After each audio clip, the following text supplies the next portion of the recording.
¿Cuánto es el calor disipado por metro de longitud de cañería?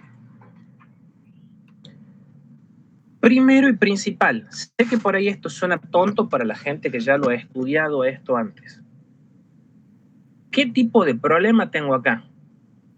A ver, ¿quién es mi fuerza impulsora? Empecemos por ahí. La diferencia de temperatura. ¿Cuál es la diferencia de temperatura?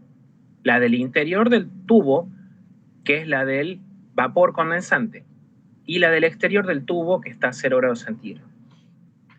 Ahí, fíjense, no hay indicios de variación de la fuerza impulsora en el tiempo. Digámoslo en criollo, mi fuerza impulsora es constante, o sea que yo estoy en un sistema en estado estacionario. ¿Sí? Porque mi delta de T no varía con el tiempo. Y además, fíjate, ¿qué resistencias tengo acá? A mí me pregunta el calor disipado por metro de longitud de cañería. A mí me acabo de decir que como yo tengo vapor condensante, la resistencia por convección del fluido interno es nula. Esa ya la vamos a justificar. Yo tengo resistencia por conducción en el material de acero, en el material sólido aislante y en el material sólido magnesio. Y fíjate que acá todavía nadie levantó la perdiz, no hemos llegado a esa parte. Acá del lado de afuera del tubo correspondería estudiar la resistencia por convección externa, que puede ser natural o forzada.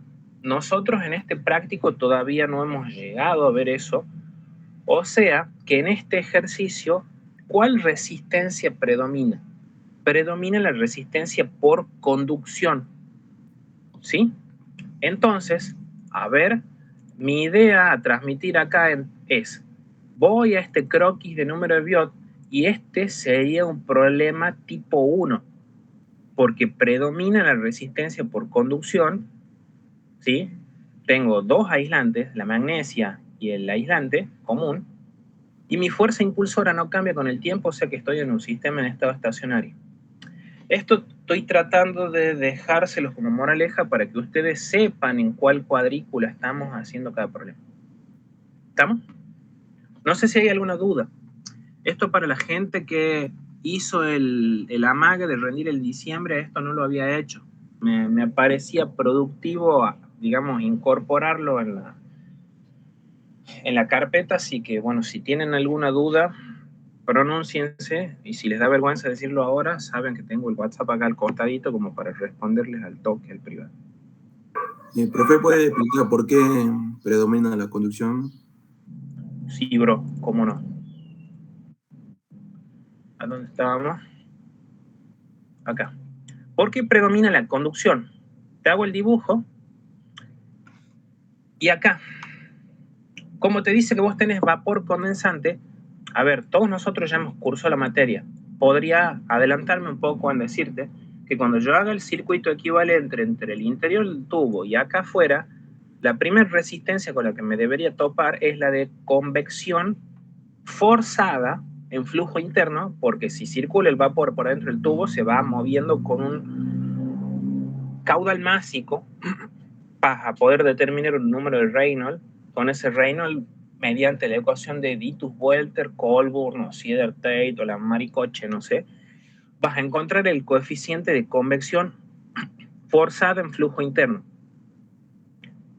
Y a esa la tendrías que comparar con la de la conducción pura en el aislante y la de conducción pura en la magnesia.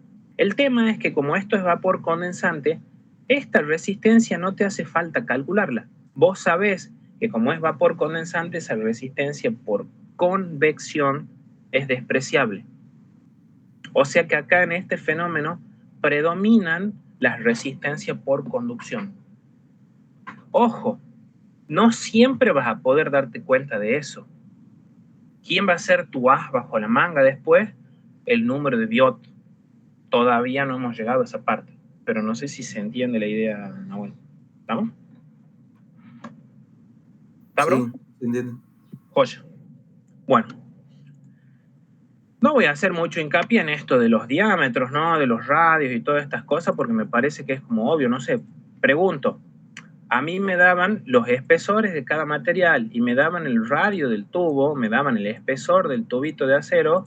Es como que no me debería costar demasiado saber calcular en el esquemita todos los espesores, los radios habidos y por haber, desde acá hasta acá, desde acá hasta acá, desde acá hasta acá, desde acá hasta acá. Sí, a ver, insisto, yo prefiero hacer hincapié en las otras cosas conceptuales y en estas cosas numéricas como que es medio, no sé, al pedo. ¿Sí? ¿Qué es lo que hay que hacer acá? Si el profesor no te lo pide, igual te voy a hinchar yo, hace los esquemas. ¿Qué esquema? El del circuito equivalente.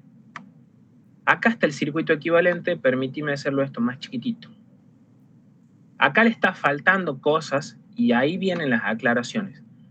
Acá viene en colorcito verde la resistencia. Vamos a abreviar convección con C sub B corta. Resistencia por convección en flujo interno. ¿Se acuerdan que la nomenclatura de los circuitos equivalentes, los nodos, qué patrón tenían? La temperatura. En el nodo izquierdo va a ir la temperatura del vapor condensante. ¿Sí? Esa resistencia por convección forzada en flujo interno, ya vamos a verlo en la ecuación de Newton, hoy al final casi de la clase, es 1 sobre la H de convección interna por el área interna. Como acá el coeficiente de convección pelicular es muy grande porque yo tengo vapor condensante, es muy grande esto desencadena que esa resistencia por convección forzada en flujo interno sea despreciable. Eso normalmente no se lo dibuja en el circuito equivalente. Banquen un segundito el ruido. Si yo les tengo que dar un consejo, hagamos el circuito equivalente completo y después lo aclaramos a eso, porque en el final y por sobre todo para la gente que va libre, no nos tomemos esas atribuciones. Después, cambiemos el color. Viene la resistencia por conducción del sólido en el acero. Va en serie con la resistencia de conducción del acero, que ya la vamos a escribir seguramente más abajo. Van que un toque que lo hagas un poquito más claro. Esa resistencia por conducción, que la vamos a abreviar con CD, del acero, ya te debes acordar vos que era E sobre K por A. ¿Estamos? Ese va a ser el E del acero por el K del acero por el área seguramente media logarítmica del acero. Fíjate que esta no la taché, me parece correcto aclararlo. Como el K del acero es muy grande, porque el acero es muy buen conductor del calor, esa resistencia tiende a ser despreciable, pero igual deberíamos escribirlo. ¿Sí? Eso queda en serie con la resistencia de conducción del aislante común. Y esa otra resistencia queda en serie con la resistencia de conducción de la magnesia al 85%. ¿Estamos? Aclarándote que en este otro punto, en el 4, va la temperatura externa, T4, que bueno, valga la redundancia, T1 era 350 y T4 era 0. ¿Estamos? En este ejercicio me faltó la resistencia de este lado, que si bien es cierto que es despreciable, me parece que es casi obligación plantearlo. ¿Estamos, chicos? No sé si quieren hacer print de pantalla, antes que borre. A la de 3, 2, 1, saca. Como yo tengo conducción en serie, aplico ley de Biot, ley de Fourier. ¿Por qué ley de Fourier? Valga la redundancia, yo tengo conducción unidimensional de estado estacionario, el término generación de calor es nulo y la derivada respecto del tiempo de la integral triple de esa del volumen de control es igual a 0. Entonces yo estoy en el caso del laplaciano igual a 0. Y de ahí, no sé si se acuerdan que se desprendía la ley de Fourier, que Q era igual a menos K por delta de T respecto a delta de X. Y de ahí salía esta ecuación que le hemos visto en la clase pasada. Pequeño parate para comentar algo. Ahí viene el tema en que cuando dé consulta el profesor, me gustaría saber cuánto es lo que él quiere que nosotros desarrollemos al respecto, ¿sí? ¿Te acuerdas cuando en el primer parcial hablábamos de ecuación de energía y si yo estoy resolviendo todo y te pide que enuncies, bueno, la ecuación de energía, inevitablemente en algún momento nos chocamos con la ecuación de continuidad? ¿Qué tanto tengo que retroceder para atrás y demostrar esto? Acá, sobre todo para la gente que cursó en 2020, no tanto en los libres, porque los libres era como obvio que no se le escapar esto. Los que cursan 2020, no sé si les va a pedir que digan, bueno, que de la ecuación esa de la transformada de Laplace, que era horrible, caemos en el caso del laplaciano igual a 0 y de ahí sale esta ecuación. No sé qué tanto profundizar. Si fuera un examen final común y corriente, te diría no. Pero en el caso de ustedes, no sé. Cuando sea la consulta, por favor, sáquense esa duda, ¿sí? Como yo tengo conducción unidimensional, sé que el calor es fuerza impulsora sobre resistencia. ¿Quién es mi fuerza impulsora? Acá vamos a tener que ser pícaros. Muchas veces yo no sé las fuerzas impulsoras en los puntos intermedios. De hecho, no sé si te acordás, en el apartado B me preguntaban cuál era la temperatura en el punto 3, en la interfaz entre el aislante común y la magnesia. Como yo tengo conducción en serie, muchas veces a mí me conviene escribir fuerza impulsora total sobre resistencia total, porque la fuerza impulsora total yo la conozco, la diferencia de temperatura en los extremos del sistema. ¿Estamos? Bueno, si yo quiero calcular el flujo calórico, fíjate que es T1 menos T4, la temperatura del lado del vapor, menos la temperatura del lado externo del sistema, sobre la resistencia en conducción de la magnesia y la del aislante común. Ahora vamos a la práctica a refrescar un poquito la idea de esas áreas medias. Si yo quiero calcular la resistencia por conducción en la magnesia y en el aislante, ¿se acuerdan que las resistencias por conducción puras eran espesor del sólido sobre K por un área equivalente, ficticia? ¿Por qué era ficticia?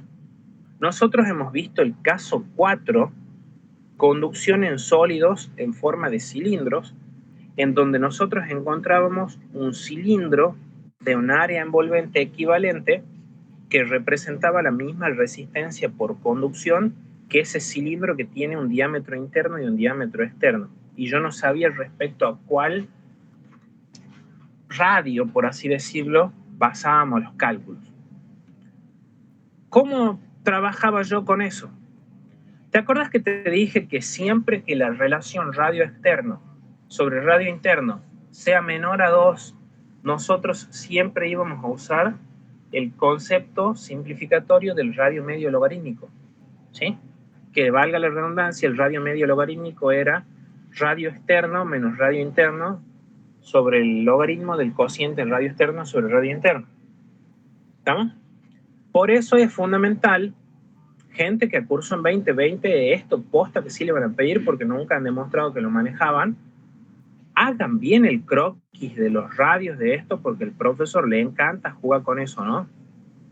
Fíjense bien cuál es la medida de cada uno porque le pueden dar el espesor de cada uno o decirles, no sé, que esto es un tubo, no sé, 2,5 pulgadas, escala 40 y van a tener que ir a la tabla de tubos estandarizados y sacar la medida, cosa que sí saben. ¿Vamos? Voy a hacer directamente los cálculos. Hago el estudio de todos los radios correspondientes a cada cilindro. Cilindro de la magnesia y cilindro del aislante común. Calculo el área media logarítmica de cada uno. ¿Cuál digamos, ¿cuál va a ser el inconveniente en la práctica acá? Vos fíjate que en este problema te piden el calor por metro de longitud. ¿Cómo calculo yo un área de media logarítmica? Va a ser, valga la redundancia, perímetro, que es eso que acabo de redondear ahí, por el largo del tubo, ¿sí? Y me queda bollando ahí el concepto del largo del tubito L, que a mí no me debe alarmar para nada. Te diría el 99% de los problemas de segundo parcial, nunca sabes la longitud del tubo ni de la del intercambiador de calor y vos querés darte la cabeza contra la pared. Si sos lo suficientemente despierta o despierto, te vas a dar cuenta que en la ecuación de Biot, cuando yo reemplace la definición de cada una de las resistencias por conducción, e incluso también se puede hacer el mismo artificio en las de convección, ese L que me queda estorbando ahí, yo tranquilamente puedo sacar factor común en el denominador y pasarlo dividiendo para el otro lado y encontrar el Q sobre L. Posta que se puede. O sea, a ver, sería cuestión de que lo ejerciten. Acá hago mi mea culpa de que a veces me salteo un par de pasos, ¿sí? Pero tranquilamente yo a eso lo puedo sacar para afuera y de eso lo tiro después a la izquierda. ¿Estamos? Pequeño detalle. ¿De dónde saco los coeficientes?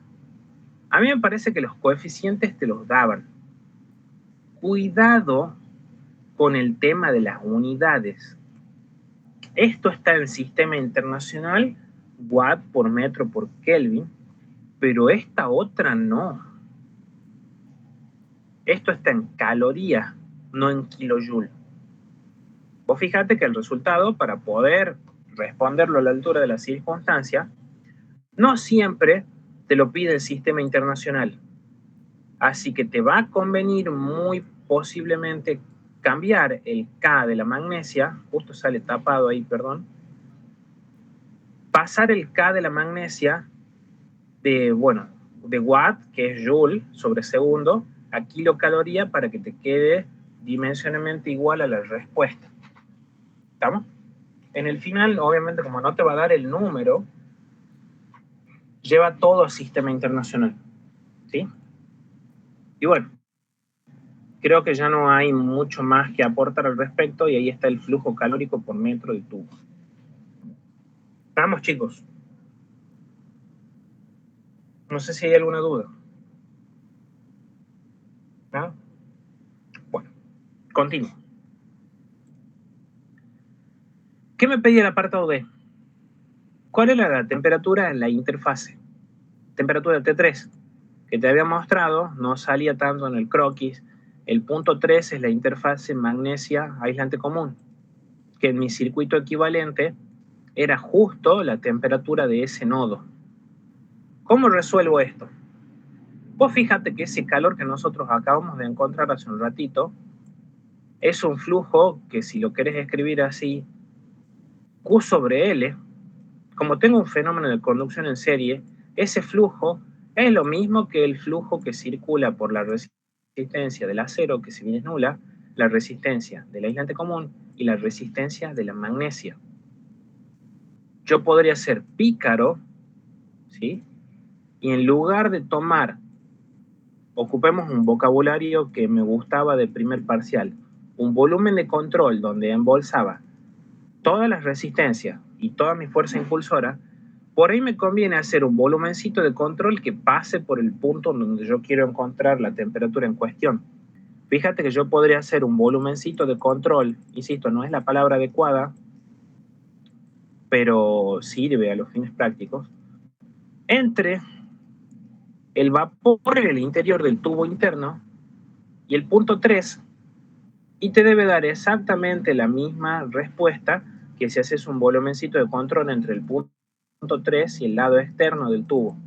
Total, yo sé que este flujo calórico que está acá es lo mismo que este otro, solo que en el volumen de control 3,4 la única resistencia presente es la de la magnesia y mi fuerza impulsora va a ser la temperatura 3 menos la temperatura 4. En cambio, En el volumencito de control 1,3 va a ser la fuerza impulsora, temperatura del vapor menos temperatura T3, sobre todo el chorizo de resistencias que involucre ese pedacito. Creo que se cae de maduro, que me conviene mucho más hacer el volumencito de control 3,4, ¿estamos? Y poder despejar de ahí la temperatura T3. ¿Estamos?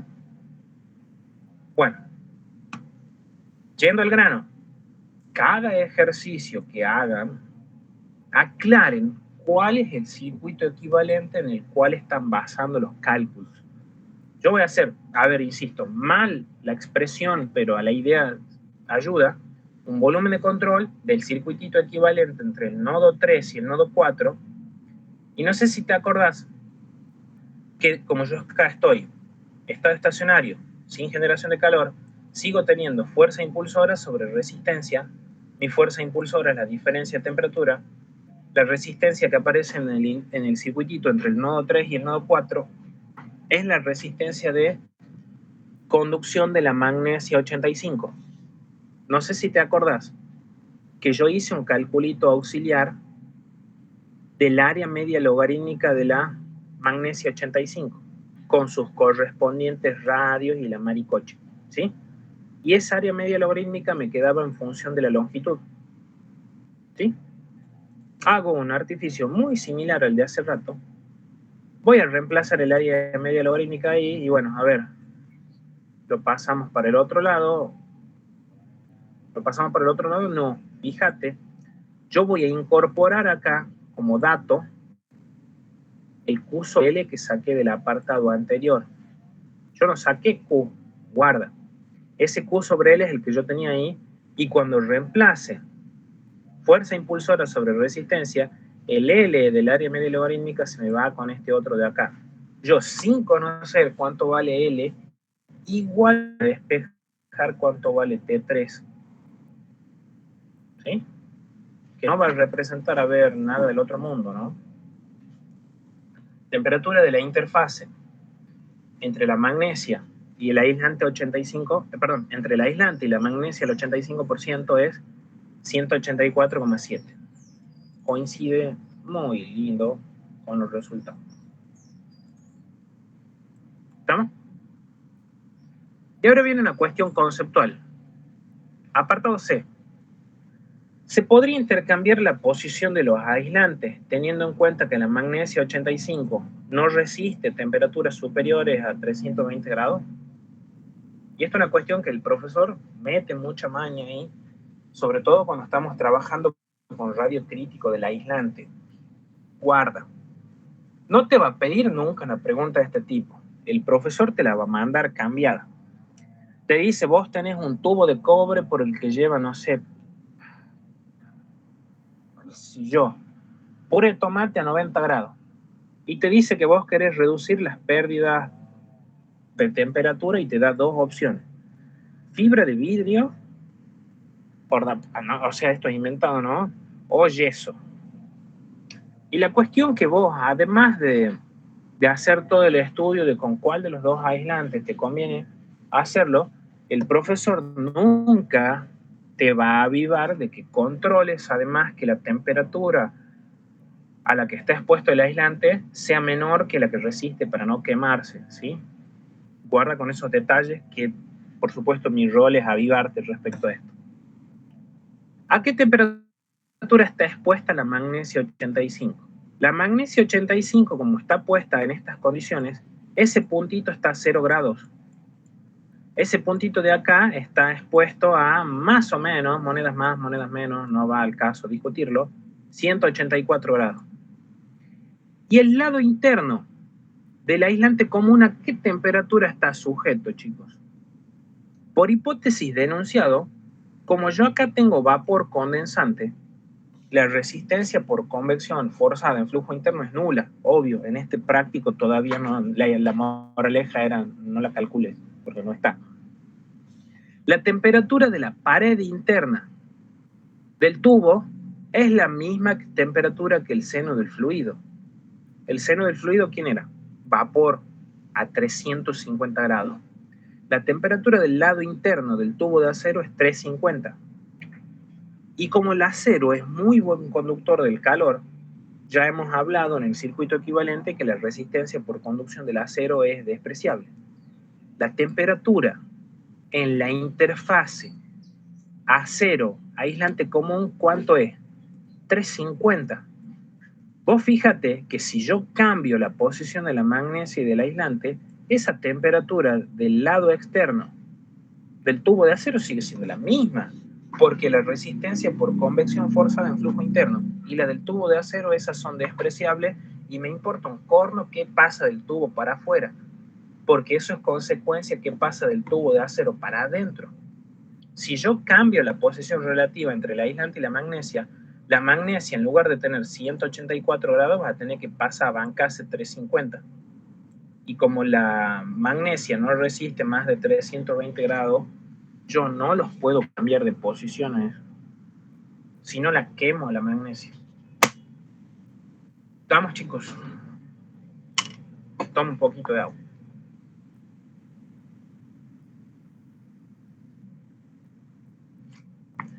¿Alguna duda? Si no, me veo forzado a seguir, por supuesto, porque hay un montón de cosas por ver. Vamos a otro ejercicio.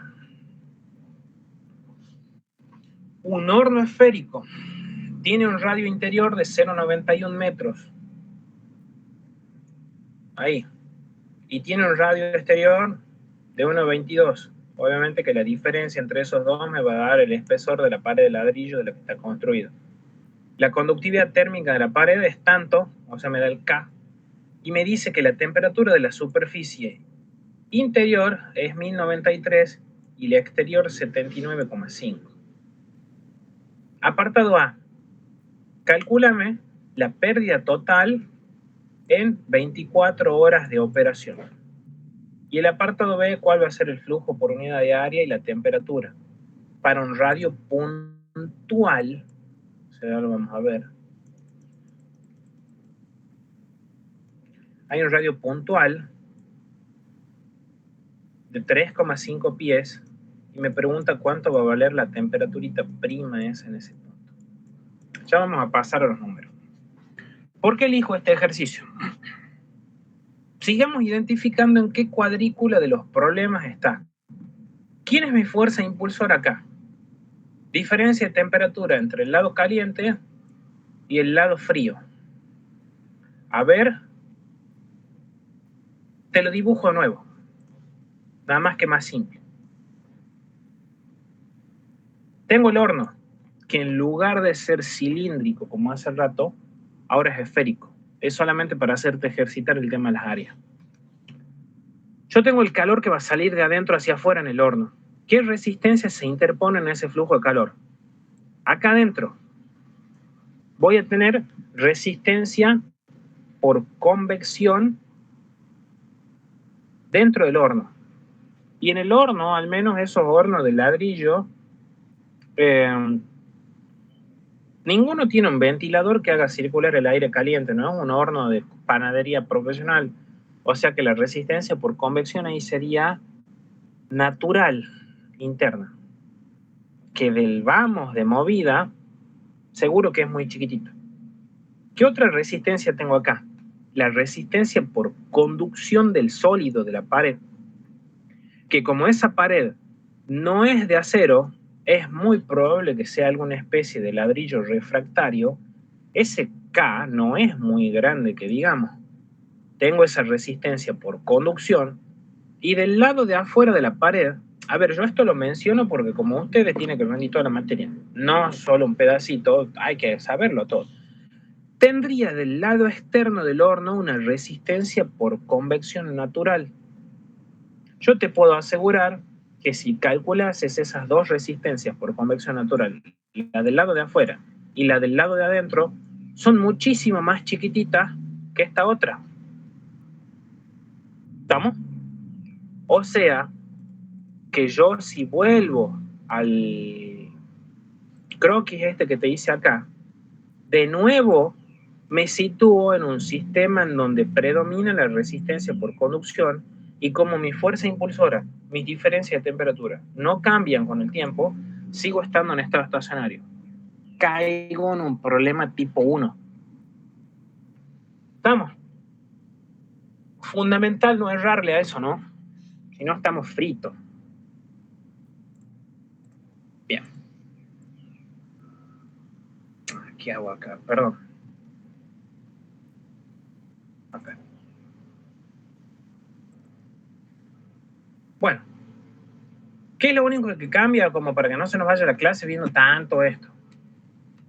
Yo acá el horno es una esfera. No sé si han visto los hornos de barro. Tengo un radio interno y un radio externo. Tengo un K, tengo una diferencia de temperatura. Valga la redundancia, como estoy en estado estacionario, no tengo generación de calor, mi transformada de Biot-Fourier se particulariza solo en la ley de Fourier que hemos visto en la primera clase. Si vos te acordás lo que hemos visto en la clase anterior, conducción unidimensional en esferas, no sé si te acordás que el radio de la esfera se calculaba de esta manera que está acá. ¿Sí? Perdón, la resistencia de la esfera se calcula como radio externo menos radio interno sobre radio externo por radio interno. Eso es la inversa de el radio medio geométrico. ¿Sí? ¿Cómo sabía yo que tenía que utilizar el radio medio geométrico? Bueno, acuérdate. Cilindro, área media logarítmica, esfera, radio medio geométrico. Siempre esas hipótesis valen cuando la relación radio externo sobre radio interno es menor a 2, ¿sí? Y al fin y al cabo, el radio medio geométrico era aproximadamente lo mismo que el radio medio aritmético. ¿Estamos? Radio medio geométrico lo puedo calcular con la expresión que están viendo ahí en pantalla, sería medio el cohete, ¿sí? Expresarlo. Calculo el área media geométrica total de la bola, esa de la esfera del horno, y puedo calcular la resistencia, ¿sí? Acuérdate que la resistencia es espesor sobre K por A. Acuérdate que el K me lo daban de dato, ¿sí? De ahí no sé qué más aportar. Yo tengo fuerza impulsora sobre resistencia.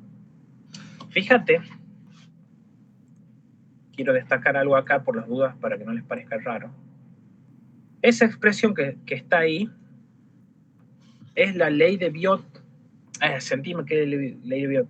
Es la ley de Fourier, que en condiciones normales, según como nosotros la hemos visto, me daba flujo calórico por unidad de tiempo, Joule sobre segundo. Y fíjate que yo acá puse un Q asterisco. ¿Por qué? Porque a mí en el apartado A me preguntaban cuánto era el flujo calórico disipado en 24 horas de operación. Fíjate que yo no estoy sacando el Q a secas. No estoy sacando el flujo calórico. Estoy sacando el calor total en 24 horas. No sé, y de ahí algo más que se pueda aportar. No sé si va al caso, ¿no? Pero como para que lo tengan en cuenta. ¿Ah? Quiero pasar a la parte ya de los otros ejercicios más novedosos. ¿Qué me pedía el apartado B? Hay que tener cuidado ahí con los volumencitos de control, si se puede decir. Me pregunta el flujo de calor por unidad de área y cuál es la temperatura. Son dos cosas que me está pidiendo para un radio puntual. Un radio de 3,5 pies. Quizás no es lo más prolijo del mundo eso que hice yo acá al costadito, por eso me voy a tomar el trabajo de dibujarlo acá.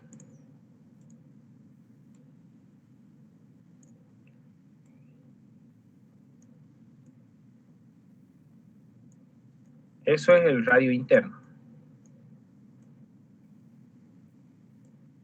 Ese es el radio externo.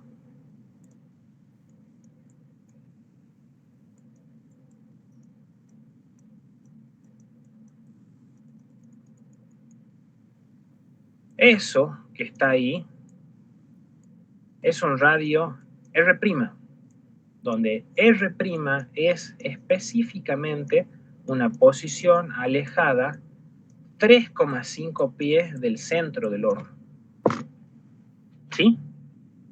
yo en ese punto, mi sistema está sometido a una temperatura T', que es la que me preguntan cuánto vale, que bueno, es la T2 que estaba buscando ahí, ¿sí? Y además me pregunta cuál es el flujo por unidad de área. Pasemos a otro color.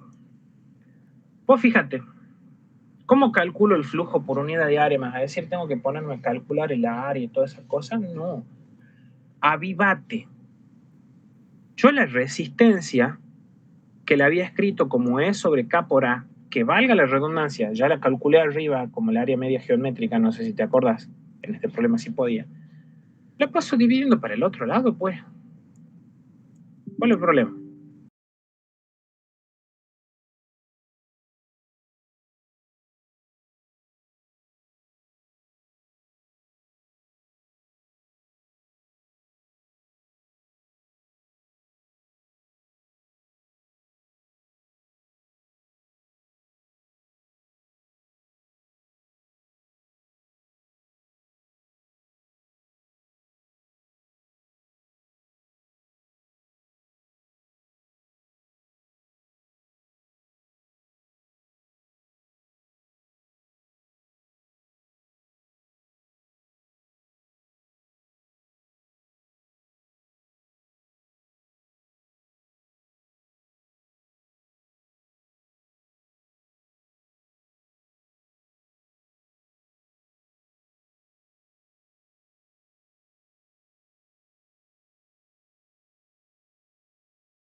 hacia viajar del calor es desde la superficie hacia el interior del alimento.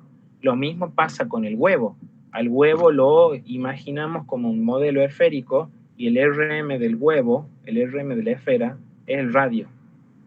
En el bife, que se puede considerar que es una placa plana, el RM es la mitad del espesor del bife. En cambio, en todas estas cosas, entre comillas, aisladas, hay que pensar bien cómo es el RM. En este caso, el RM coincide con el espesor de la tabla, no el espesor de la tabla sobre 2. Y eso a mí me mejoraría muchísimo después cuando vayamos a calcular la posición relativa. Hay que abrir bien los ojos, muchísima gente mete la pata con esto. A ver, para Iván, si yo todavía no sé si voy a resolverlo esto con las gráficas. Bueno, nos comenzamos. A mí me decían que yo tengo una tabla de pino. Voy a ir a la cartilla que nos da el profesor y vamos a buscar dónde están las propiedades de sólidos no metálicos, hoja 10.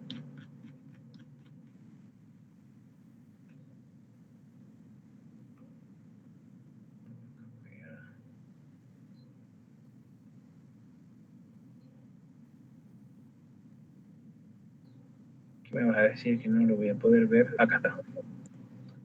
Propiedades de pino blanco. Ahí tenés el K del pino. ¿Sí? Igual sé que la clase queda grabada, lo podés volver a retroceder para verlo. ¿Qué gano con eso?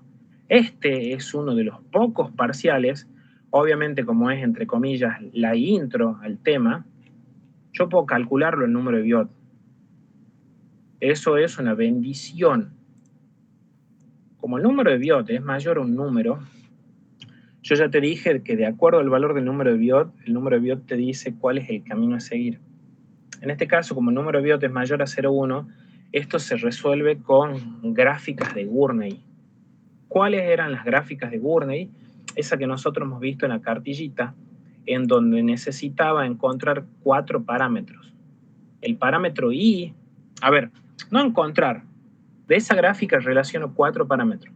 El parámetro I, el parámetro X, conocido como número de Fourier, el parámetro N, que es la posición relativa, y el parámetro M, que es la inversa del número de Biot. ¿Sí? Ahora, volvamos al enunciado. Yo que ahora tengo claro que esto se resuelve con las gráficas de Gurney. Hagamos el apartado A. Yo le voy a apostar todo el mapa conceptual, después los números me importan un comino, porque esto después lo pueden ver ustedes porque esto está resuelto. Apartado A. Calcúlame el tiempo necesario, ¿sí?, para que la temperatura en el centro de la pared, la posición relativa N es igual a 0,5, el sólido alcanza una temperatura T de 400 Kelvin. Fíjate que tengo por hipótesis denunciado que el sólido tenía una temperatura inicial de 200. Sí, no pongamos ni la unidad, me importa un corno. Y además me dice que está sometido a la temperatura de un fluido, de un gas, que está a una temperatura de 600. Fíjate, mapa conceptual. Yo del sorongo ese de temperaturas que tengo acá, puedo calcular el parámetro I. El parámetro I, ya lo vamos a ver en las ecuaciones, es T infinito menos T sobre T infinito menos T0. Yo en este problema, en el apartado A, en la gráfica de Gurney, que tengo el parámetro I, y en el eje horizontal tengo el número de Fourier, cambiemos el colorcito acá. Tengo una recta dentro de una familia. Esa familia es la que tiene el parámetro M, que es la inversa del número de Biot. Yo el parámetro M lo puedo calcular porque el número de Biot, no sé si viste hace un rato, lo calculé. Dentro de esa familia M busco el integrante de la familia n igual a 0,5. Ojo, eso lo estoy hablando porque es el apartado A. N igual a 0,5 porque estoy en el centro de la pared. Fíjate cómo vamos a trabajar acá. Yo voy a entrar con las gráficas de Gurney por el eje Y, porque conozco cuánto vale el parámetro Y, ¿sí? Choco con la gráfica y salgo para abajo con mi número de Fourier. Ya vamos a ver que el número de Fourier X o NFO, de acuerdo a la nomenclatura, es el coeficiente de difusividad térmica por el tiempo al cuadrado dividido en la máxima distancia que recorre el sólido, el calor en el sólido, Rm. Yo con el número de Fourier voy a encontrar el tiempo que me pide el apartado A. ¿Estamos? Apartado B. Calculamos. Sí, brother. Creo que he puesto mal ahí entonces el número de Fourier al revés, creo, y cuadrado. Tienes razón. Acá es T sobre Rm cuadrado. Graciela. Ahora sí. Vamos al apartado B. Al revés a la situación de hace rato, ahora me pregunta cuál es la temperatura que alcanza, fíjate, quién es T mayúscula, la cara aislada. ¿Cuál será la cara aislada? Ya lo vamos a ver en la gráfica de Gurney. La cara aislada es la posición relativa n igual a 0 para el tiempo calculado en el apartado anterior, o sea, t igual a, no sé, t', que de hecho vale 14 horas. Vos fíjate que si yo conozco t', puedo calcular cuánto vale el número de Fourier o cuánto vale x. Lo conozco. Voy a ir a mi gráfica, de nuevo, eje vertical, la relación Y, eje horizontal, número de Fourier. Tratemos de respetar los mismos colorcitos de hace rato. Voy a tener la misma familia M, que es la inversa del número de Biot, ¿sí? Y voy a particularizar para un integrante de la familia que no es el mismo del apartado A, ahí le voy a poner otro color. Acá yo voy a ver, lo dramaticemos en otra posición que obviamente es, fíjese, dentro de ese arito, la situación límite, n igual a 0, pero fíjate cómo voy a entrar ahora en la gráfica. Yo antes entraba por el eje Y porque conocía cuál era la temperatura inicial y final y sacaba el tiempo. Yo acá, como conozco mi número de Fourier X, entro con el parámetro X, choco con la curvita n igual a 0 y m igual a 1 sobre el número de Biot y salgo para acá y voy a encontrar, no sé, un I'. Y yo de ese I' voy a despejar la temperatura que alcanzará la cara aislada. ¿Estamos? La gráfica de Gurney es una gráfica de doble entrada. ¿Estamos, chicos? Por favor, si no entienden esto, hablen ahora, porque es uno de los temas que mucha gente le escapa a esto. Y honestamente, de la gente que cursa en 2020, yo creo que no tienen escapatoria, chicos. Esto es clavado que les toman, porque en un ejercicio de esto te piden prácticamente todo. Tengo una pregunta. ¿Por qué pones n igual a 0? N igual a 0, eso ya lo vamos a ver en el dibujito. Hay una nomenclatura de acuerdo a cómo está construida la gráfica y de acuerdo al fabricante de esa gráfica. N igual a 0 puede ser el lado de la cara aislada o el lado de la cara que da contra el gas. ¿Sí? Te lo tengo que mostrar con el croquisito. Bueno. Permíteme, compartamos esta otra, a ver, como para no dejarte la idea colgada. Vamos a las diapositivas de la cátedra. Todas esas gráficas de Gurney están, nada más que tienen muchísimo que se pueda comentar al respecto.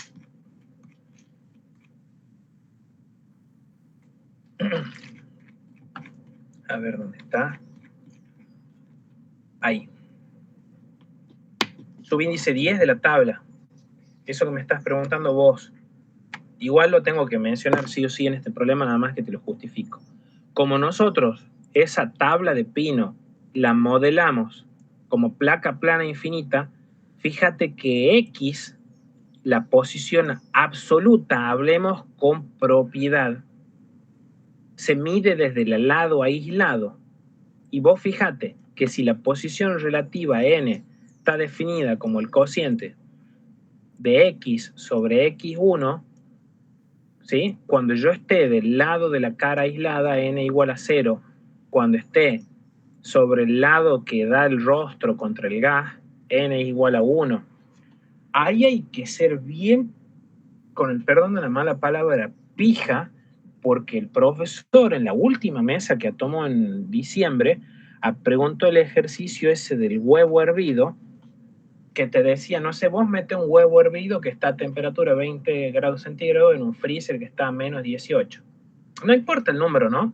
Y te dice, calcúlame cuál es la temperatura del huevo luego de 16 minutos de meterlo en el freezer a una profundidad de 3 milímetros medido desde la cáscara para adentro. Y te pregunta cuál es esa distancia. Y vos tenés que abrir bien los ojos de cómo miércoles vas a calcular n. Porque no es lo mismo n, el cociente de este pedacito sobre x1 que este pedacito sobre x1. Y vos ahí tenés que razonar cuál va a ser la cara aislada. A ver, lo spoileemos a ese ejercicio. El huevo, como es un sólido, el calor dentro del freezer, no sé cómo explicártelo,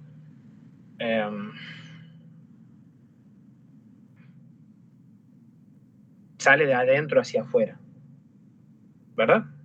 El calor, como vos lo estás metiendo en el freezer, sale de adentro hacia afuera. ¿Estamos? En el cálculo, tu cara que está a temperatura, entre comillas, constante, es la del lado de afuera. O sea que en el huevo la distancia que te estaban dando era esta otra, no esta. Obviamente, a ver, no me quiero ir por las ramas, pero hay que tener mucho cuidado con eso. Y te advierto que en cada modelo de gráfica de Gurney, el parámetro, si es una salchicha, n se mide de adentro hacia afuera. El centro de la salchicha, el n igual a 0. La superficie de la salchicha, n igual a 1. En el huevo, que bueno, lo asimilamos a una esfera, n igual a 0, el centro del huevo, donde está la yema, la cáscara, n igual a 1. ¿Sí? Y eso depende de donde vos saques esto. Estas son las gráficas del Sengel. Si vos buscas otro autor de otros libros, tiene otra nomenclatura, pero bueno, yo no les voy a enseñar algo que no vemos. ¿Estamos? ¿Está, brother? Sí, perfecto, gracias. Genial. Antes que borre esto, no sé si les metió print de pantalla, chicos. Borro la de 3, 2, 1. Vamos a la parte numérica, que no deja de ser fea. Y lo vamos a aclarar al menos por única vez. Apartado A. Tengo la fortuna, en este caso, de poder calcular el número de Biot. Lo encuentro. Voy a calcular los 4 parámetros. ¿Quiénes son mis 4 parámetros? Uno de ellos, el número de Fourier, o X, alfa por T sobre Rm cuadrado. Ya deduje que Rm era el espesor de la tabla. ¿De dónde corno saco alfa? Alfa es una variable que rara vez está tabulada. Pero yo sé que la inversa de alfa es el Cp medio por la densidad media sobre el K medio. ¿Por qué todas variables medias? Como yo estoy en régimen transitorio, y esta es una de las cosas que se vuelve súper engorrosa, en el caso de conducción en régimen transitorio, yo tengo que sacar la temperatura media. ¿Cuál temperatura media? La temperatura media entre la temperatura que yo tengo y la que voy a tener. Mi sólido, inicialmente estaba a una temperatura de 200 Kelvin Y yo pretendo que luego se exponga a 400. Se ponga a 400. Fíjate que la temperatura media que sufre el pino es 300. Para no perder tiempo, ¿se acuerdan que hace un ratito fui a la tabla 10 que me hablaba de las propiedades de los sólidos no metálicos y le había mostrado el pino, ¿verdad? Bueno, de ahí voy a sacar las propiedades de mi sólido. No me va a resultar nada del otro planeta calcular mi alfa. ¿Estamos? Por ahí viene todo bonito, todo piola. Voy a calcular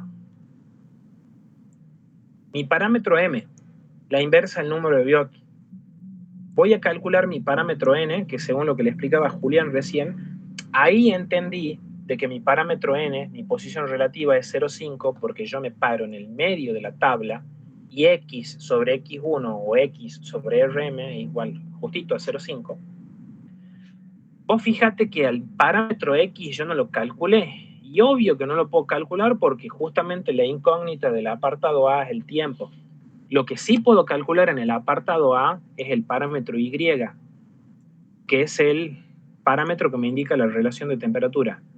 T del gas menos temperatura final del sólido sobre la temperatura del gas menos la temperatura inicial del sólido. Todo muy bonito. Ya sé quién es M, ya sé quién es N, ya sé quién es I. Empezamos con los problemas. ¿Sabes cuál es el primero con el que te vas a chocar? Este. M igual a 0,22. ¿Por qué, Iván? Compartamos esta otra ventana.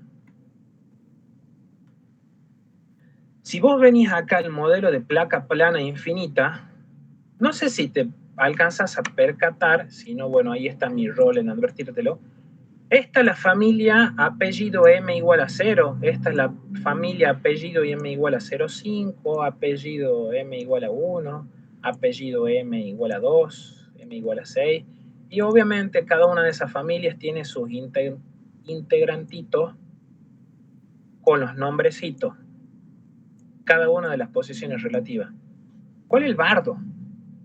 El parámetro M tendría que ser de tener una suerte cósmica, por no decir una mala palabra, que justo esté ahí.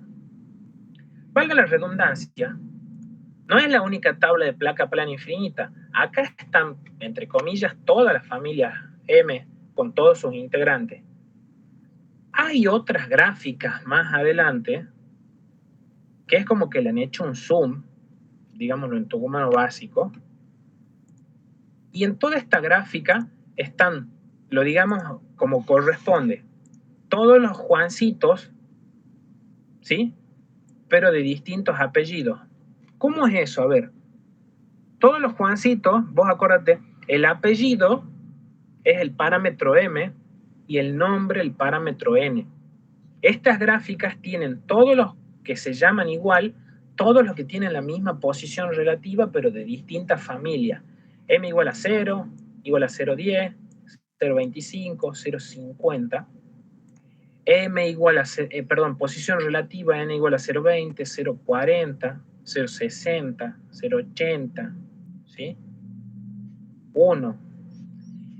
Y vos ahí decís, casi digo otra mala palabra, qué mala suerte. No existe una gráfica en donde yo tenga N igual a 0,5, está justo la de 0,4 y la de 0,6, y tampoco existe, lo ironicemos al mango esto, la curva de M igual a 0,22. Y yo te puedo asegurar que en el parcial y en el final, salvo que obviamente esté remil manipulado todos los números, te dé clavado que M sea igual a 0,5 y N igual a 0,4. Pasó algunas veces, pero no siempre. ¿Qué hacemos acá? En el nombre de la linealidad, se supone que yo podría sacar dos valores, entre comillas, distintos de la gráfica de Gurney y hacer interpolación. ¿Cómo? Voy a sacar un valor cuando n sea 0,4 y m 0,2. Obviamente el parámetro i es el único que conozco, que es fijo, 0,5, y saco que x, o el número de Fourier, vale 0,45. Después voy a otra gráfica donde n es igual a 0,6, fíjate, en lugar de 0,4, pero con m igual a 0,20. Saco otro número de Fourier. ¿Estamos? Lo correcto sería sacar, no sé, 4 valores y hacer una interpolación con n igual a 0,6, ¿sí? Estos dos. Esto es n igual a 0,4 y esto sería m igual a 0,2, m igual a 0,4. No sé si ustedes saben hacer interpolación doble, y yo de ahí, de los 4 puntos, saco justo el n igual a 0,5 y el m igual a 0,22. Yo de los 4 puntos hago una especie de interpolación que, a ver, tampoco seamos el extremo. En este ejercicio solamente vamos a tomar 2 valores. ¿Cuáles? El de n igual a 0,4 y m igual a 0,2, y el de n igual a 0,6 y m igual a 0,2. Y ese valor, entre comillas, promedio que sale de ahí, lo aproximo con el que yo que de verdad tengo, porque entre m igual a 0,2 y m igual a 0,22 no hay mucha diferencia, pero si vamos a ir al finito, sí habría que hacer una interpolación cuádruple. ¿Estamos? Vos fíjate, saco dos valores, S y S. Interpolación de por medio, saco un número de Fourier, no es promedio, es el interpolado, y con ese número de Fourier despejo el tiempo de exposición. Y fíjate que, no sé si lo controla, bueno, a decir, me estás chamullando con eso de los 4 puntos. No, el profesor lo dijo cuando lo estábamos resolviendo esto. El tiempo que me arroja ahí coincide exactamente con el sugerido por el enunciado. ¿Estamos?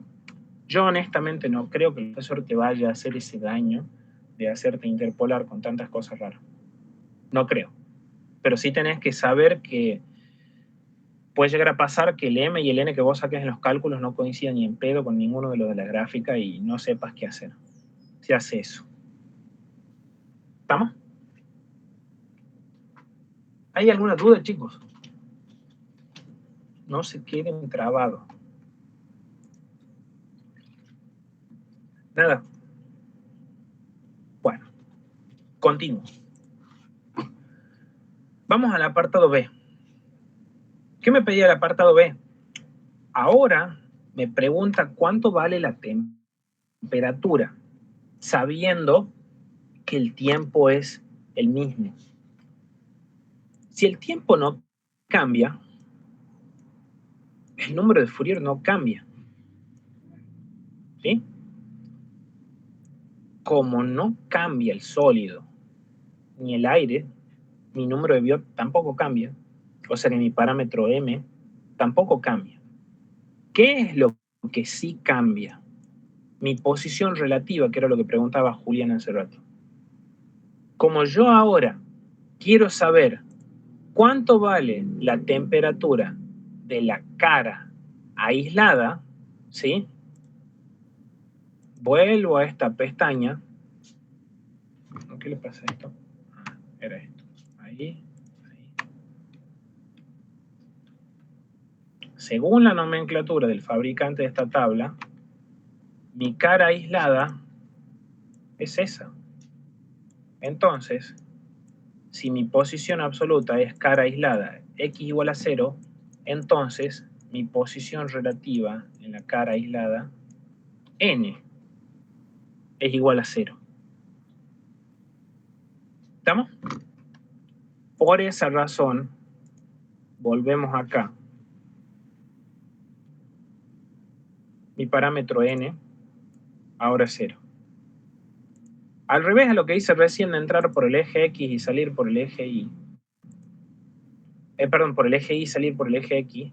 Yo como ahora conozco el número de Fourier, el tiempo, fíjate que ahora choco con otra curva. M igual a 0,22 y n igual a 0. Subo con el número de Fourier igual a 0,4 y saco un I. Y de nuevo me vas a decir, pasa lo mismo que hace rato, Iván. Yo sé que existen las curvas de n igual a 0, pero está la de m igual a 0,2 y la de m igual a 0,4. Y aplico el mismo principio que hace rato. Saco entre comillas un I promedio. Y eso sale un I igual a 0,6. ¿Estamos? A ver, ¿cómo sería eso? Vamos acá.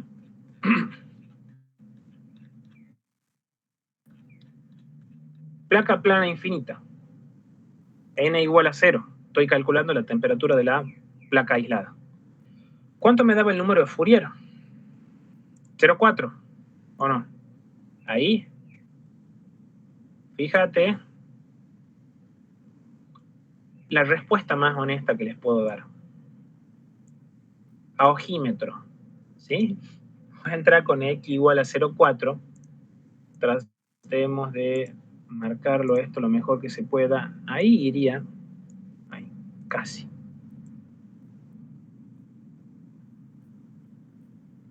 Es re difícil de marcar, créanme esto. Ahí.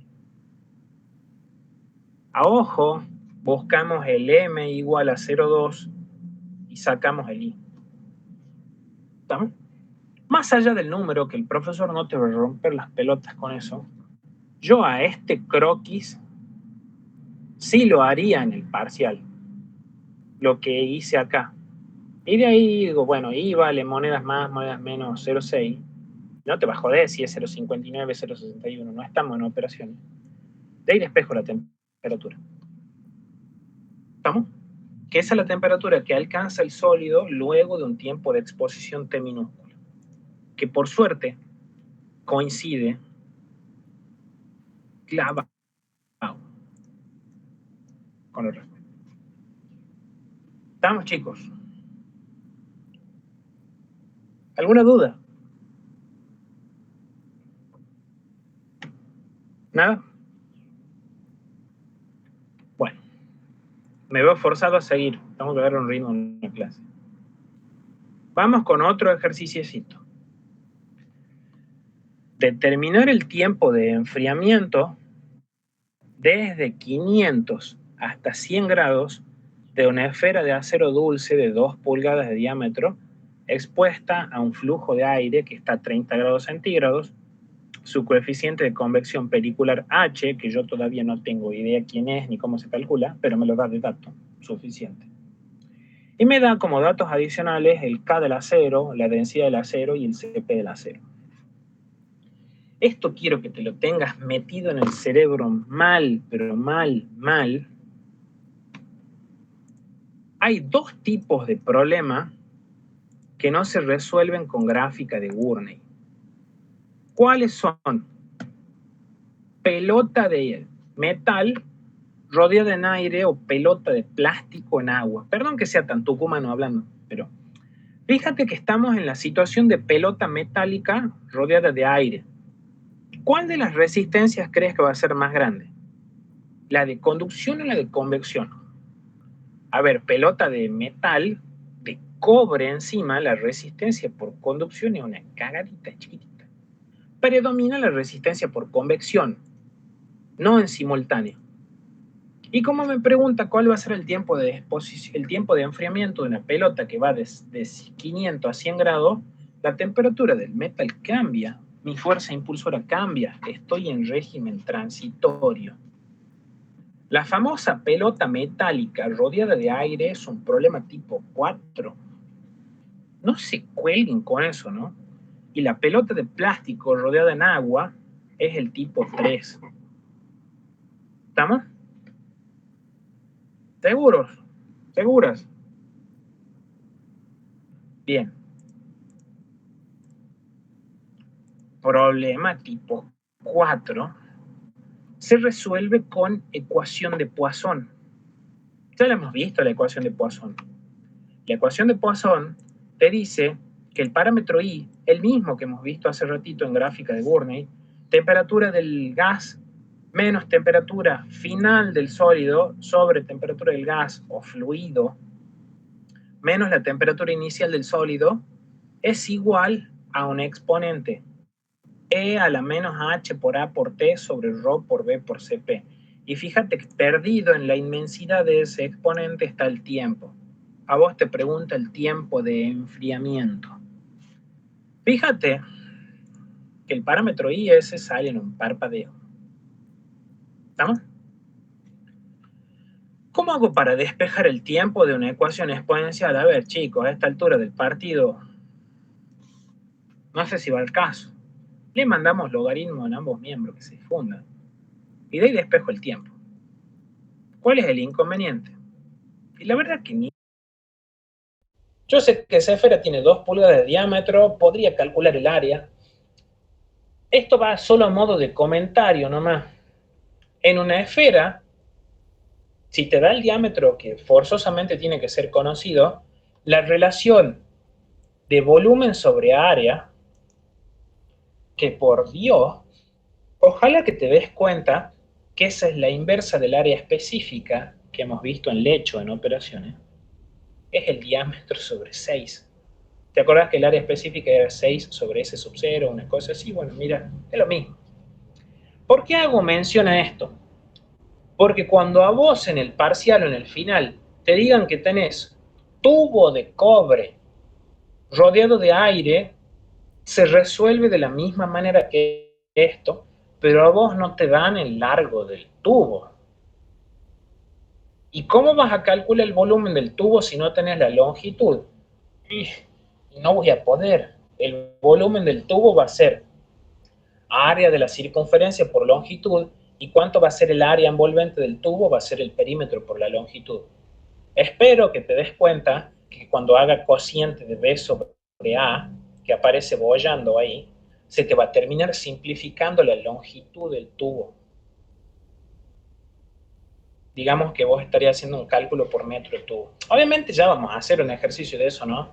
Pero viene a comentario de que no necesitas el largo del tubo para poder aplicar la ecuación de Poisson. ¿Sí?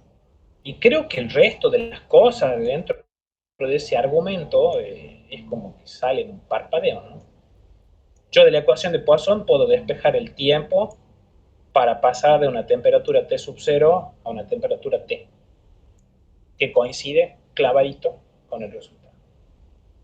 Recuerden, esto es un problema tipo 4, pelota metálica rodeada en aire. Después vamos a ver pelota de plástico rodeada en agua. Vamos, chicos.